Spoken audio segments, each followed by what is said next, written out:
Dinala ng apo ang kanyang lola na mayroong kalyo na may ugat sa paa. At napansin ko rin na may kaunting problema siya sa kanyang hilalaki sa paa. Natanggal ko ang maliit na medyas na liner doon. Siyempre, sinabi ko na mas mabuting huwag magsuot ng masisikip na medyas na yon dahil kitang-kita na masikip para sa daliri niya doon. At iminungkahi kong gawin ang paglilinis ng kanyang mga daliri sa paa. Kinuha ko ang carbide na bit, tiningnan ko ang lawak ng problema at naisip ko na halos buong kuko ang kailangan kong linisin. Ibig sabihin, pansamantala siyang mawawala ng malaking bahagi ng kanyang kuko. Ginagamit ko ang carbide na bit para mapanipis ang kuko.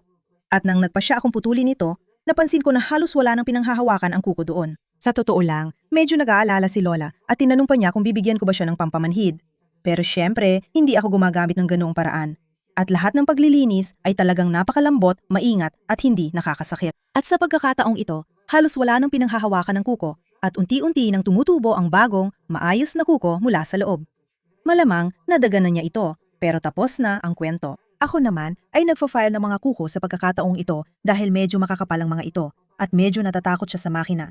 Kaya nagdesisyon akong gumamit ng diamond na bit, hindi yung carbide. At gamit ang ganitong klaseng hugis pa akong bit, tandaan ninyo ito dahil napaka-kumbinyente nito para sa ganitong mga gawain. Sa madaling salita, gamit ang ganyang hugis pa akong bit, maingat kong hinihiwa-hiwa ang mga bahagi ng kuko niya at pagkatapos ay tinatanggal gamit ang sipit. Ang prosesong ito ay talagang walang sakit at hindi nagdudulot ng anumang discomfort. At kay Lola, naging maayos ang lahat. Sobrang komportable siya. Nang natanggal ko na ang pangunahing matigas na bahagi at inalis ang tuyong bahagi ng kuko na hindi na kailangan, napansin ko na may naiipong moisture sa ilalim ng kuko at nandoon ang lumambot na balat, mga natirang bahagi ng kuko, nail bed at baka may mga medyas pa nga doon. Sa madaling salita, iba't ibang naipong dumi na naisipan ko ring linisin ng maingat. Uulitin ko, hindi ito tungkol sa estetika, kundi para lang mapagaan ang kalagayan niya.